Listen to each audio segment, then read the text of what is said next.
Ladies and gentlemen, welcome to a new episode of Real Business. Fuck. I fucked that up. Ladies and gentlemen, welcome to a new episode of Real Business Roundtable. Today we're going to talk about logo go and logo no go. What does that mean? Entrepreneurs, businesses, corporations, startups, whatever. You have to build your identity. What's part of your identity? Your logo. What is important to keep in mind when creating a logo? That's why I call today's episode Logo Go versus Logo No Go. Quick shout out. Now, as you know, we don't get paid shit on this show, and we want to give a shout out to Reed's. Reed's ginger beer. If you want a taste of the islands without having to worry about getting plane tickets, going to the airport, getting a sunburn if you're on the beach, worrying about the stress of traveling, get a taste of the islands right here. Irie. Yes, Bumbaclot. That crack is cream of the crop. Every time. Zero sugar, extra, Reed's ginger beer, my favorite. Shout out to this company. Not a sponsor. We don't get paid shit. It's an honest review. Now, before I get going on the episode, one quick shout out to Powdered Toast Man. Ladies and gentlemen, Powdered Toast Man. Now, logo go, logo no go. Sounds like another language.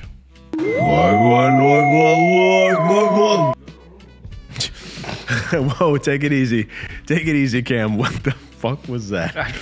I don't know, man. When creating an identity for your business, a product, a brand, the first thing that you need to take into consideration is the color palette.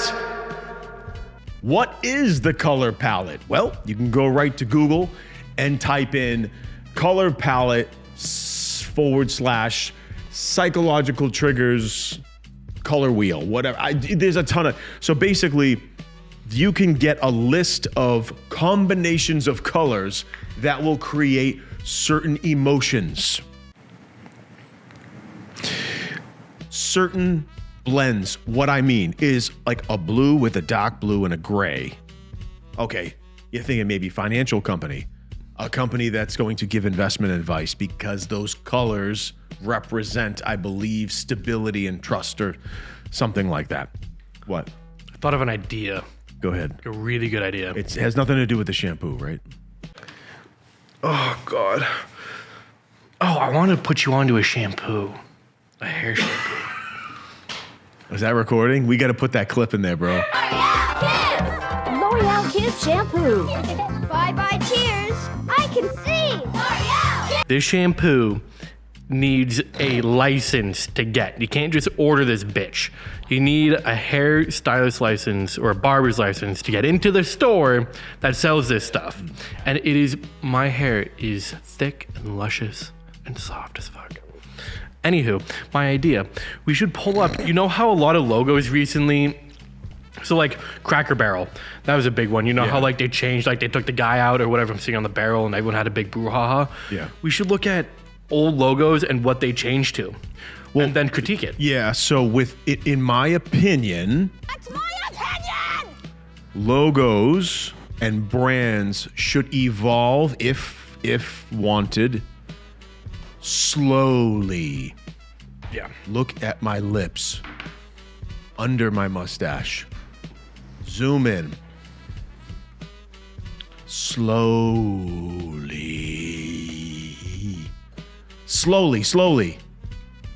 So what do I mean? If you're going to change the shape of it, gradually, like 1 year do this, 3 years later, a little bit of another change and another slow change where you don't, if you do something abrupt, Let's say your logo is black, gray, and white.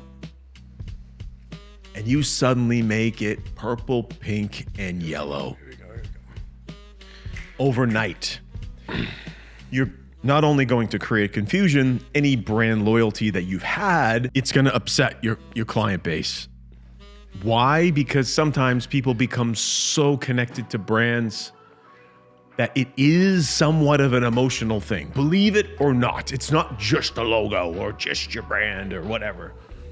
The experience, the vibe, the colors, when someone takes in those colors through their moist balls in their head called eyeballs, they receive information and they convey to the brain, and it creates, right? People are used to this certain input, right? You suddenly change that. Why? Why did you change the logo? There was a big logo change here locally with Cracker Barrel? not a business. It was like a, I'm going to say a local organization changed their logo. There was a local organization that had an awesome logo, great feel, very professional, very corporate, very, in line with what they do. Out of nowhere, they just change it. Crazy. For what? Why? And if you're going to do this, do it gradually, because you're an organization that's been around for 50 years? You have quite the following. Think about that for a minute. When you rebrand, you are impacting the people that you currently work with. Now, if you're a startup, the world's your oyster. You can go left field, you can go right field, but it's a better situation if you're just starting out, because you have no awareness. You're completely obscure. Nobody knows who you are. So you could make your color palette brown, whatever this, but you got to understand that color palette, that blend of two majors, two minors, sometimes two majors, one minor. What that means is there's two main colors, and then there's one or two complementary accent colors. And when combined, that is called your color palette. Do not apply colors to your brand that you just like. Oh, I love the color blue. Unless it's just blue, okay? Once you add other colors, believe it or not, you're creating subconscious, you're triggering certain feelings that people will associate with those colors. So like I said earlier, financial firms tend to go towards the gray, white, blue type of like IBM type of colors. Just make sure it's in line with your industry. If you want to stand out, it's going to be a bold move. It may make sense, but I would recommend, if you're going to break outside of the norm for your brand, for colors, choose one color. Because if you choose a blend, that falls into like the color palette category, and you could create emotions that are not in line with your industry. So whether you like it or not, you're like, hey, I like the color brown and the color pink together. Okay. But instantly, brown and pink together instantly make me think of Neapolitan ice cream. Every time I see your logo, I'm thinking ice cream. I'm not thinking anything else. So you have the power to do that. You can do the pink vanilla or strawberry vanilla and chocolate logo. Even maybe I'm thinking of the licorices, those little licorices that do the multiple color. I'm trying to give you examples here. People think immediately what they relate those things to. So I've seen people, like, they'll call their business something, and I think it's something completely different because of their colors, their name, like the name. So when it comes to creating a logo go, which means it's a good option you should move forward with, do some studying. Don't copy your competition, but get a feel for what's a norm in the industry, right? Get inspired. Look at it.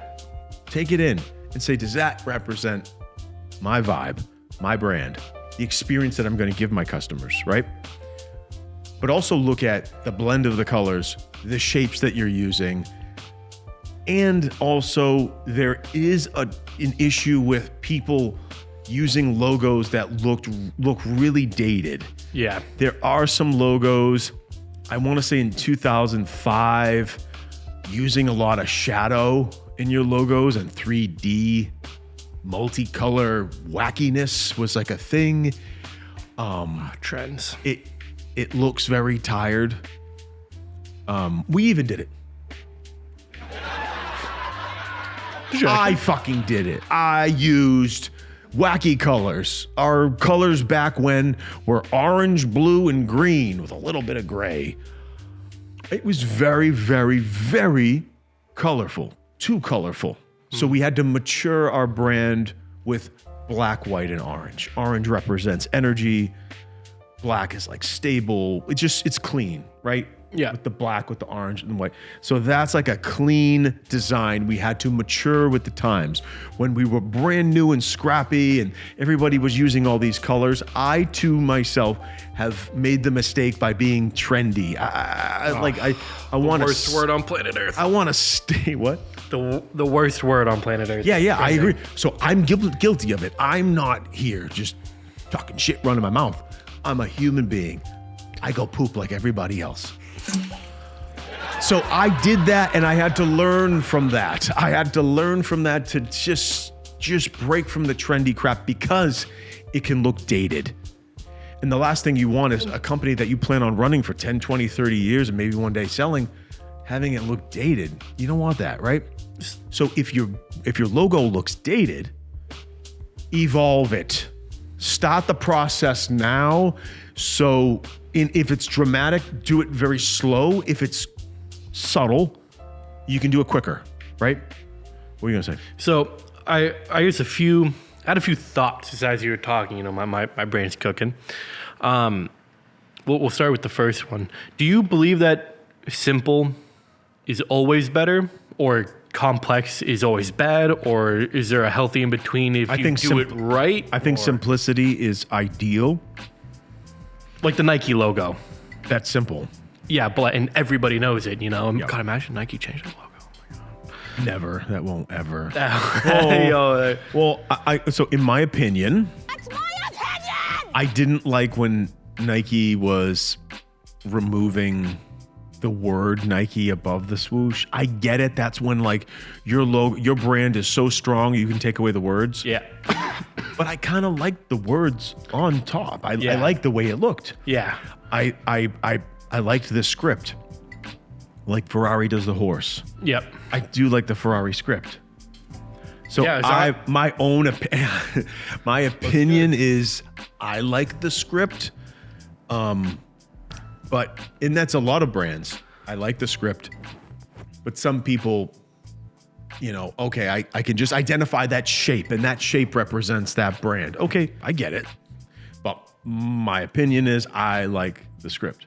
Do not use a major corporation's name, because they will clean your clock, and they will chase you, and they will sue the living piss out of you. It is not worth it. The few eyeballs you get to see your sign, because you refuse to invest in a digital strategy, fucking shit. Oh, someone's going to see my sign and they're going to be drawn to me. That is a bad move, because they will take action. I've seen the craziest situations, unfortunate, and you know, I'm not going to laugh about it or whatever, but I've seen people make some moves like that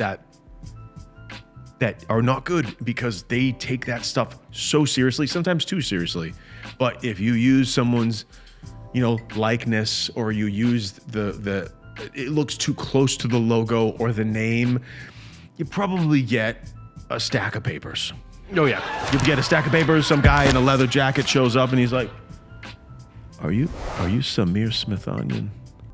What font are you going to use? Be very careful on Microsoft Word. When you're looking at those fonts, Don't use Comic Sans, ladies and gentlemen. Please, just don't use Comic Sans. Research what if you're not an expert, just research it. Go on to Reddit. Just say, what's a cutting edge look? What is in line with my software company? Or what's in line with my crocheting Christmas ornament company? Make sure it makes sense for what you're doing. Don't use fonts that are laughed at. There are fonts that people don't take serious. What's the other one? Papyrus? Yeah. The Avatar font. Is that what it is? What are you doing? Show Papyrus right now.